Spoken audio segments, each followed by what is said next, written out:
Broadcasting live from a spooky house, this is The Monstrous Feminine, the podcast where horrible humans talk about horror. My name is Tyia, and I'm joined by my priest, Mila, Louisa, and Zeba.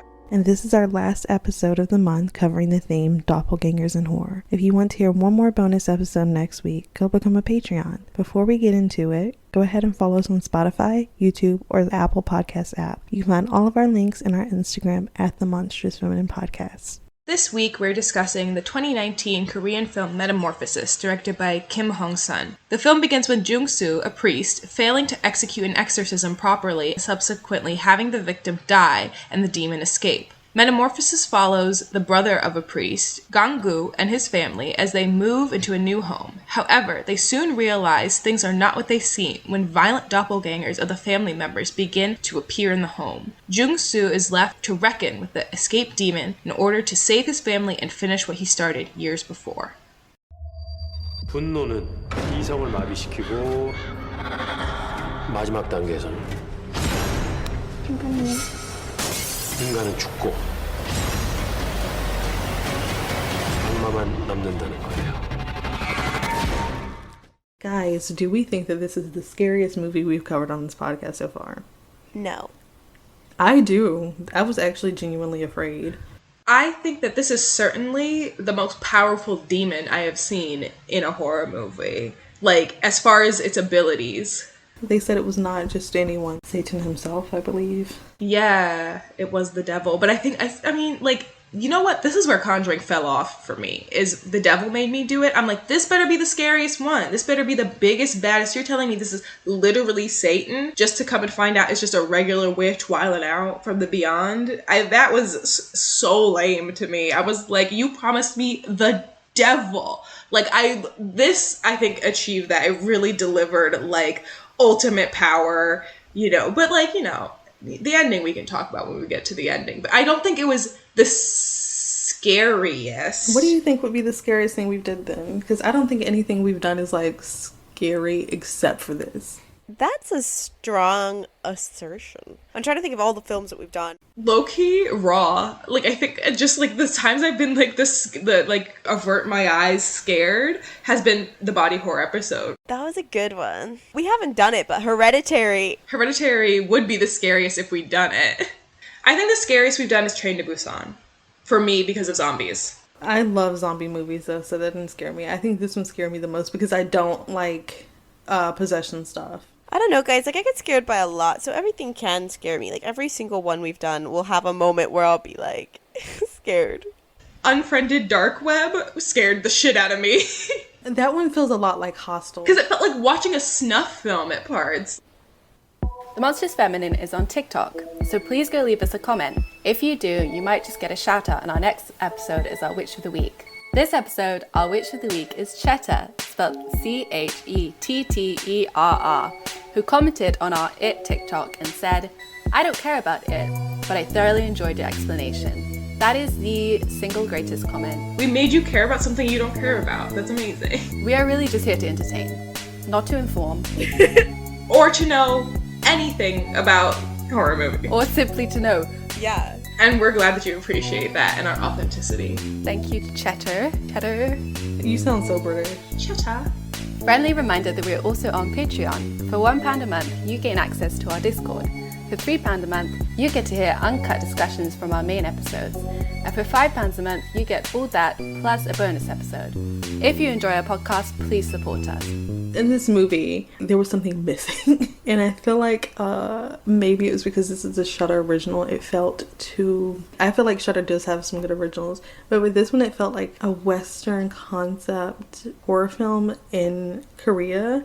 And they didn't really add any aspects of Korean culture. Especially because there was so much potential with like using Catholicism within Korea. Because a lot of like very religious people in Korea be in cults, and that would have been so much more interesting if they had something else there, but it just didn't happen. Like, they completely like removed the cultural aspect, I guess because maybe they didn't want to explain it, or they wanted to make it like as straightforward as possible for like a Western audience. But I feel like when you make films set in a country, whether it is Germany or South Korea. It is so much more interesting when you use the setting. And this movie didn't really do that at all. Like, this could have been shot anywhere with any actors and it would have been the same movie. They just didn't make use of like the setting or the context at all. I did like the beginning, like the nod to the exorcism, but when the girl like jumps out the window, I thought that was cool. I do think they did better than a lot of films do when they have like exorcism elements in this. The concept was interesting. I liked it. But I do feel like it was a missed opportunity in some ways.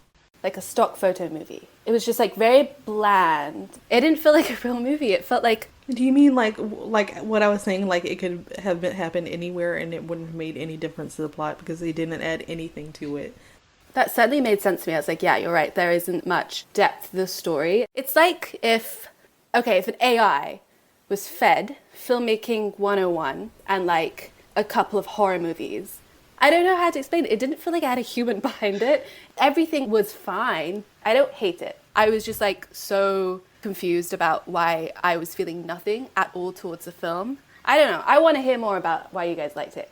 For me, because it did like what you're describing of like, oh yeah, this is what you're supposed to do in a horror movie. Like these things, it filled in gaps for me that I wanted to see in other movies like it. So like, for me, why does a doppelganger movie never take advantage of like the trickery of who to trust? Like, and us, we know who the tethers are. They wear uniforms. At no point are they, it's like, is that my mom? Like, I guess at the end, it sort of is like, that's the twist. But I'm like, yeah, the scariest thing is that somebody's running around pretending to be you. None of the other doppelganger movies that we did, like, took advantage of the, like, of that aspect of it, of, like, tricking the audience or tricking the other characters. So I was like, okay, finally you're using the doppelgangers in a way that's, like, useful and not just, like, a metaphor for something else. But then, like, the other aspect of it that I think that I wanted more of in us, especially for the Black family, is, like, why are they the bad version of somebody? Or, like, what is, like, the bad impulse that they have? And I agree with what you're saying. Tyia, what you said about, like, we didn't know anything about the family. They didn't give us a rundown of their personalities or whatever.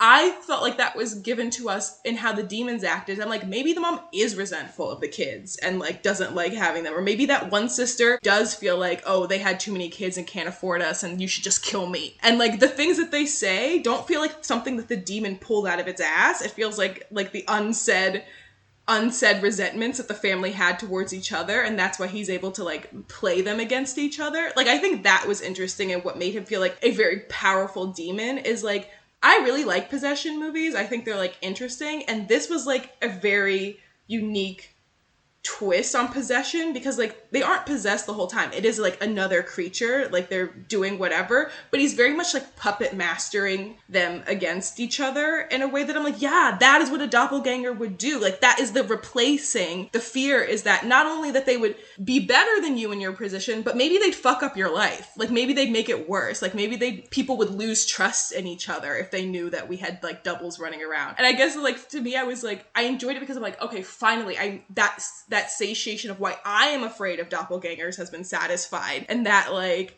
yo, they could trick you. People are so fallible. The main thing, I was like, when they were all sleeping in the living room together, I'm like, that is the only viable plan. You have to literally be looking at each other all the time. If you leave for 1 second, you fucked it up. And the fact that they gave up on that plan so quickly, like the second that kid needed to piss, I was like, you're done for. You cannot trust each other now because one person has left.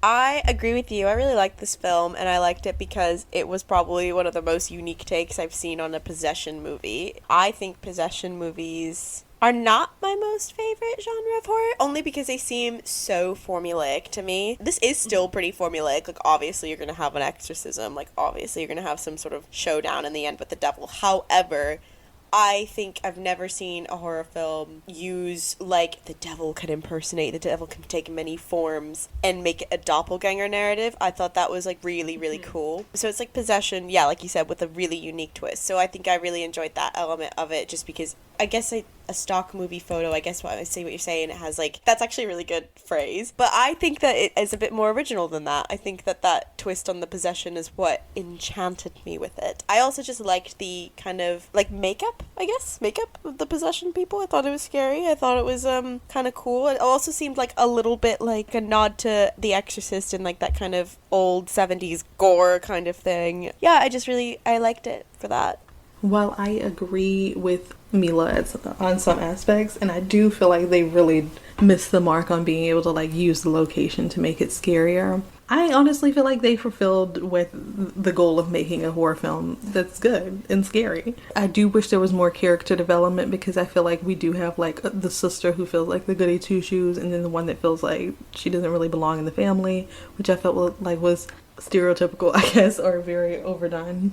But also, I feel like this movie does a really good job of a horror that is like the crisis of the family, where like when something is happening within the home that makes you like lose trust of the people who you're supposed to always trust. Very terrifying, especially like when the mom is like trying to kill her children and they're confused, and then she comes out and she's like, what the hell is going on? Like, that is terrifying. And I think they do a great job at that, especially like now that we have a lot of people who don't necessarily want to have the nuclear family, and seeing like the personification of the nuclear family fall to pieces on screen is a very interesting perspective. I mean, it's not far off from like how I think families do have fractures within them, particularly like a lot of my friends who I knew who grew up with both parents, because I just grew up with my mom, like their dad had like that weird sense of humor of like, I hate my wife and kids, and like that's very common to see. That's like a sense of humor thing, or like being like, oh, my wife's ugly or something like that, or like I completely settled or something. It's very much like that underlying like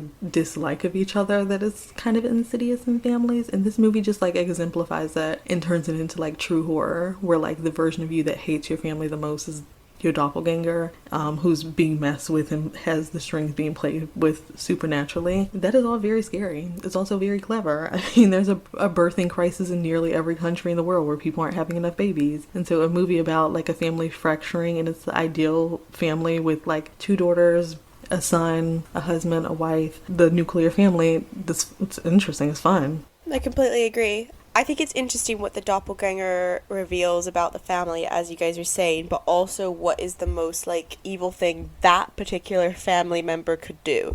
So for the dad, it's like very much related to like a sexual taboo. Like if you transgressed like that line with your daughter, that would be the worst thing a father could do. But then in comparison, the mom's worst thing she could do would be like to be angry at the breakfast table and shove food in her son's face. And I was like, those are no way like on the same level of like violation. So I thought that was kind of amusing, and inadvertently it did kind of like show like very ingrained and stereotypical dynamics of like gender and families and everything, and how they did that. But I do think like what you guys are saying is interesting to see what the doppelganger reveals about I didn't think about it as like the devil would know and maybe is talking, like revealing their darkest thought that they might have had, like maybe the mom being resentful of her son or something like that. I think that's interesting, and again relates to what we talked about last episode about the uncanny representing your unconscious or like your repressed impulses that you can't fulfill, so the devil just kind of impersonates them and then says it, what they're repressing. I loved watching them turn on each other, because to me the scariest thing is like is people killing people, or like an unnatural force using people against each other. Like that scene where he's whipping his daughter, or Priest is whipping the daughter, and like I know it's not her. I'm like, fuck, like no, but he's trying. Like the father feels like he can't do anything about it because like he's been told to trust not only in this family member but in a religious institution. And this guy says, this is the demon. The demon's in this daughter. Whatever you do, don't let it out of this daughter. Like, and the mom is like, please, it's obviously her. Like, can't you recognize your own daughter? And then for that to be turned on its head again in the basement where we're sure it's not her, and then it is the demon, is like, I was gotten by every plot twist. When that priest came back from the dead, or like you realize it was his doppelganger, or that he had actually died. Because like, I guess I had like a passing thought. I'm like, how come he's the only one who survived? And why didn't he stay to help them? And like, he just left that car behind. I was like, what is it? But like, genuinely, the twist got me. I was like, oh, fuck. And I think it also tapped into that fear that I've always said, like, same thing with zombie movies is like, the institution failed you. To me, if somebody I knew was getting possessed, I'd call a priest. I'm not even fucking Catholic. I would call a Catholic priest because that's what I've been told to do.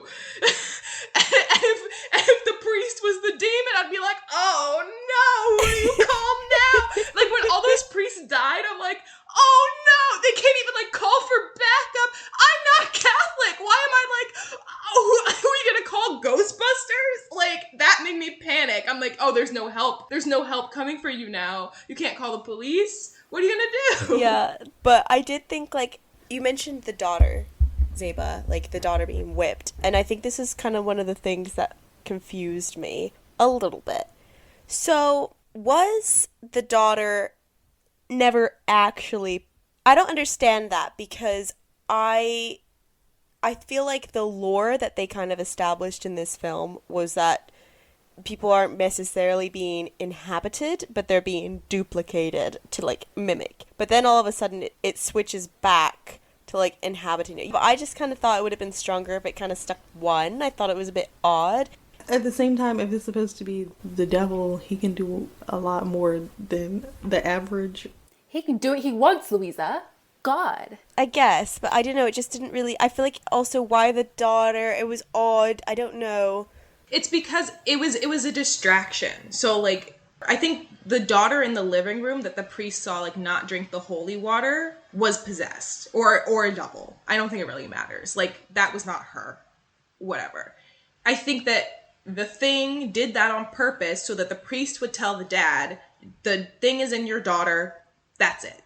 That's the only thing you have to focus on. In the meantime, it doubled the priest. It contacted the priest, said, pick me up at the airport. Like, the whole thing was a distraction. So the dad is distracted by thinking that the thing is inside the daughter.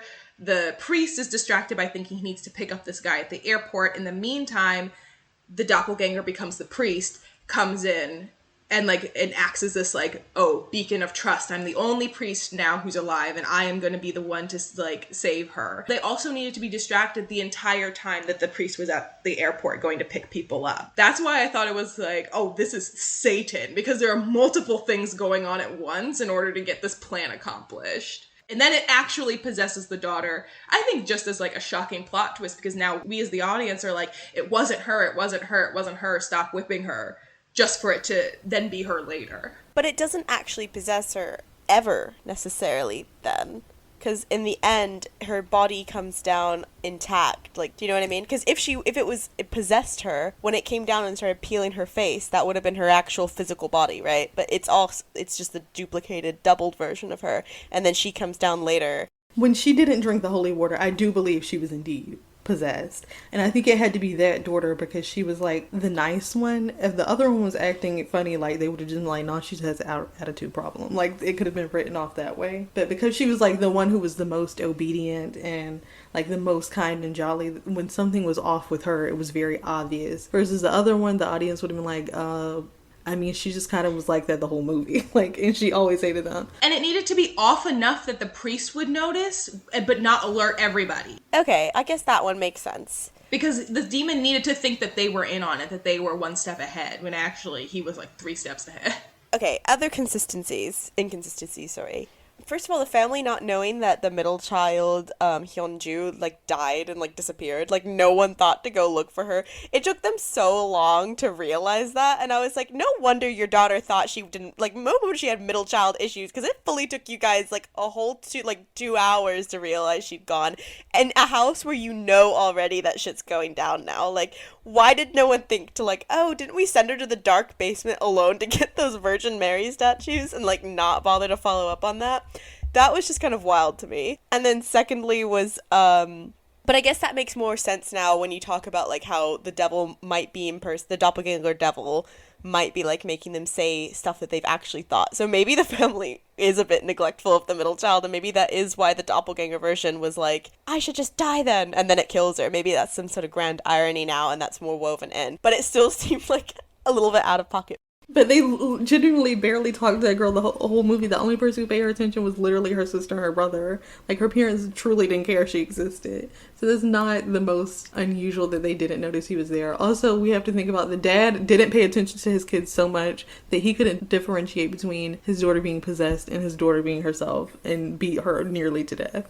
Yeah. The other thing was they mentioned like this house sold so cheap at the auction, and they like made it seem like it would be like the evil was in the house. Like, I don't know why. Like, you know how a typical like haunted house story will be like, why was this house so cheap? Like the family moves in, and I don't know why they said this trope just for that not to be relevant at all. Like, you know what I mean? Like, it was like not integral to like any part of the plot. Like, because also obviously the evil follows them. Like the devil was harassing the priest and chooses his family, so he infiltrates the house. It never came from the house, so I don't know why they like had this like weird trope of like haunted house lore.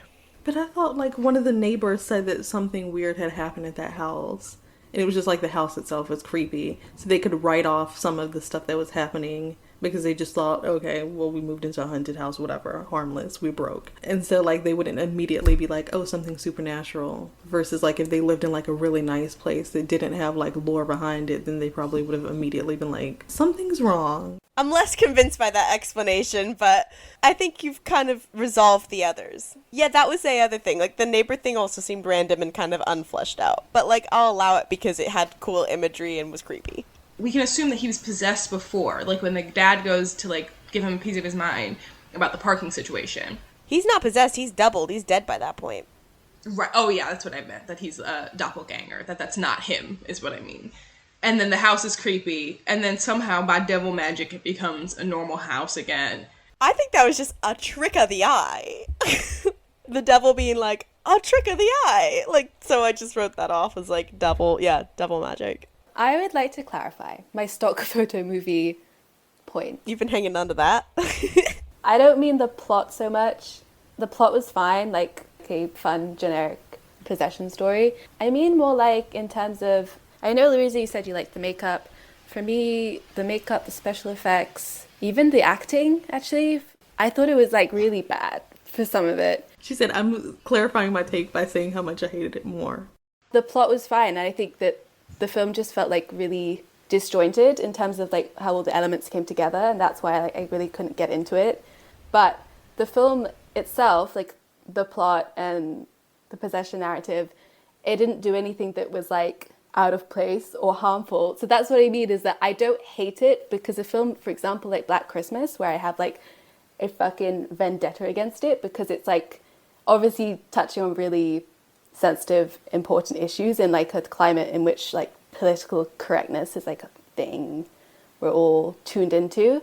This film, I just didn't like it. I didn't enjoy it. Though thinking about this, of like, if this was a Blumhouse film, I'd be like, this is the best Blumhouse film they've ever done. Like, because I expect them to be bad acting, cookie cutter plot, like, oh, they just do horror movies. They like make horror movies and they churn them out in the way that, like, you know how like thriller writers like just churn out a book a month, like they really be doing it. Like, certain studios are that way, and I give them a lot of grace.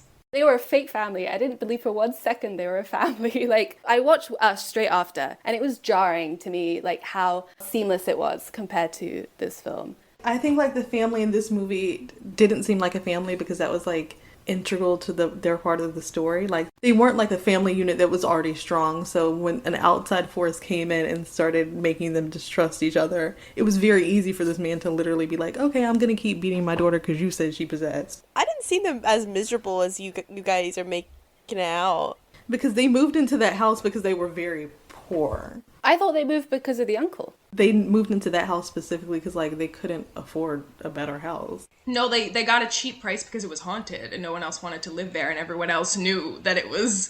And the mom was the one who pushed, I think, for it to be that house. Am I remembering correctly? And that's what the tension in the marriage was, is like... It was either the husband or the wife. I don't think that they were miserable. I think that their cohesion and like the things that made them seem together as a family was quite shallow. And that's why it didn't take a lot to like break their togetherness. Yeah. It seemed like the husband and wife already didn't trust each other's judgment when you like start watching the movie. What I would say is like the pacing this movie seems off because it takes so long for like it to really pick up. Yeah, I texted you guys and I was like so confused. I was like, this isn't a doppelganger story. I was like, why is it under a I was like, does it come later? I will say I was 33 minutes in, so that's a long time for a theme not to present itself.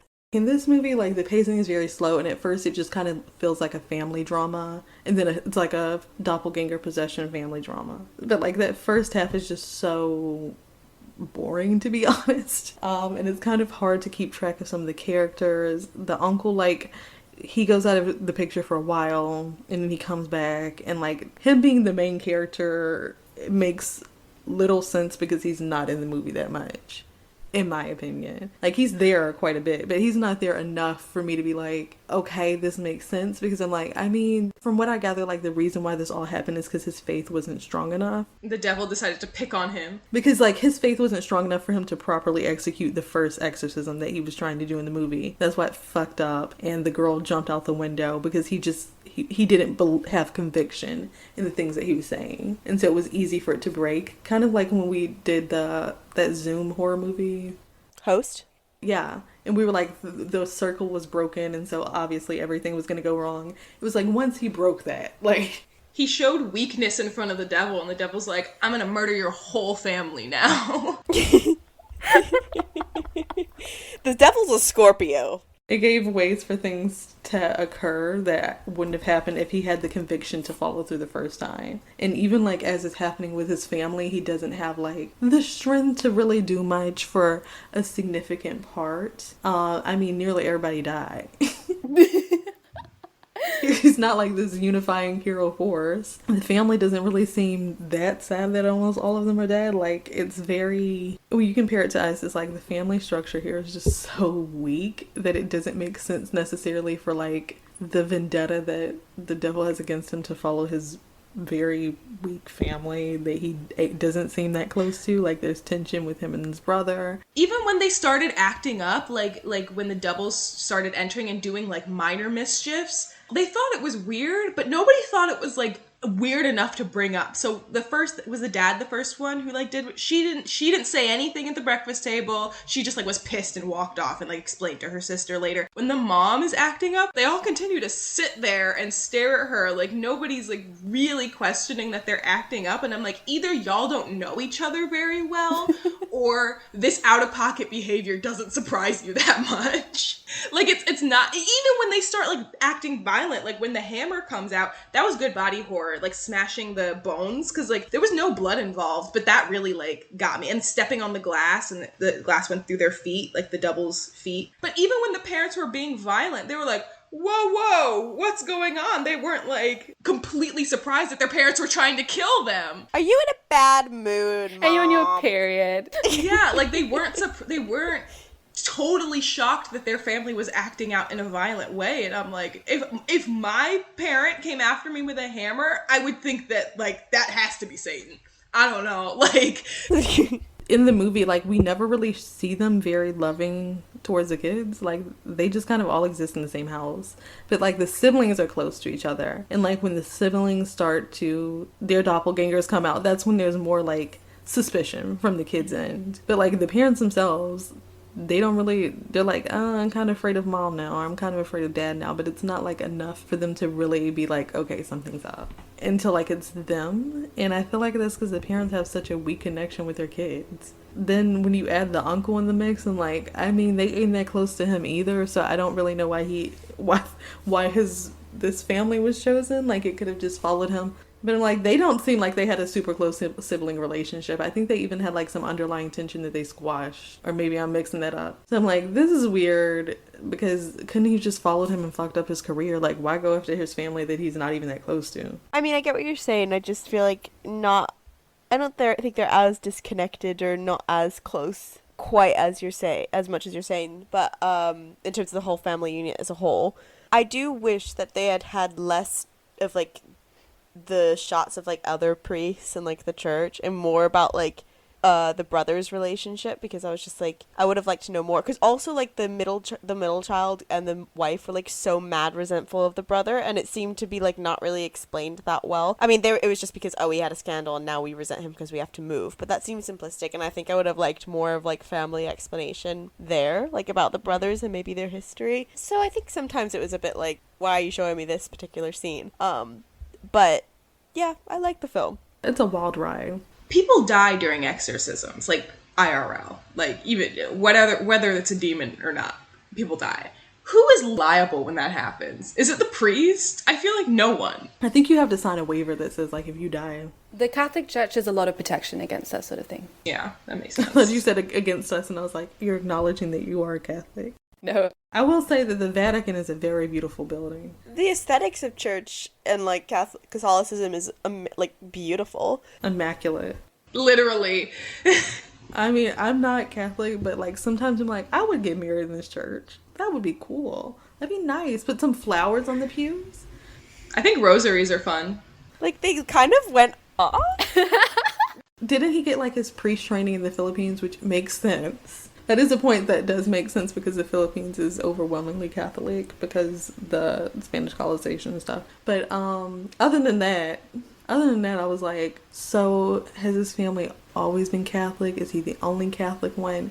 I don't know. I needed a little bit more background about the family. Just because I feel like I didn't quite understand their relationship. Because him and his brother had tension. I don't understand why, like, his brother's action was so connected to the family. Like, if he had a scandal, I'm not sure that his entire family have to pick up and move. Especially because if it's like with the exorcism thing, I'm not sure how many people actually pay attention to like religious news enough to be like, oh, he failed at an exorcism and someone jumped out a window. They just said that there were like rumors going around, like everybody was talking shit, like he didn't even try, or that he was involved in her death somehow. So like the thing that stuck with me is that like, oh, the mother was of the girl who died was going around saying that all he did was like say some prayers, like he didn't like get involved physically, and that's why it made sense that he whipped her. Like the last time, he's like, I didn't get the devil out last time because I just stood there and prayed and I didn't do anything physical to the body of the possessed person, and that's why it justifies being so violent towards her later. That was the devil. Yeah, that was the devil. Yeah, but we don't know that at that point. So like from the audience's perspective, that's why he would be not letting up. I actually saw this in my family the first time I saw it, and when we were watching it, we were like, there's no way this is the uncle. There's no way this is the soft man who genuinely does not seem like he should have his job. That man is not prepared to do something like this. He would literally leave the room and be like, this is too much. It's like, that also shows that his brother doesn't know him. He didn't pick up on like, no, I don't think my brother would ever be like this authoritarian about something. Originally, he's like, no, I don't want to do it. I'm not prepared. I'm not the one to do this. And it's only when he comes back. Like, don't you think it's weird that he had that change of heart? That like, he was so motivated by guilt that he was like paralyzed to even help people. And then comes back in the room and he's like, all right, let's whip her. Like, that change was suspicious. But like, his brother doesn't pick up on any of that. And I'm like, how well do these people know each other? And this is why I feel like the family unit must be very weak. And they have like no base knowledge of each other. Because like, as a viewer, you pick up on that very quickly and you're like, this brother would not do that. Like, something's wrong. Maybe I'm just gullible because I was like, okay, he's whipping. Also, the fact that he let his small son in the room. He was in all the conversations. Yeah, why? He should not be the part. Why did they do that? They didn't shelter him at all. It was like the therapy he needs. He knows his sister got burnt in a furnace. He knows that. You let him be in a room for an exorcism of his other sister? Like, this makes no sense. Where you had to beat her. And, like, the wife is in the room, too. And I'm like, I mean, I guess for the doppelganger function. But if you're assuming that it's in her, like, why would you even need for them to be in the room and him to watch his sister be, like, beat? Like, as a viewer, I mean, it was uncomfortable from the beginning, but like at some point it was just like, this is traumatizing to me as a viewer. And they still had the kid in the room. Thank you for listening to The Monstrous Feminine. Be sure to follow us on Instagram, SoundCloud, and Spotify at The Monstrous Feminine Podcast, and on Twitter at The MonFemPod. Subscribe to our YouTube channel and rate and review us on Apple Podcasts, and follow us on TikTok at The Monstrous Feminine Pod for podcast clips and more fun. Brooms up, witches out.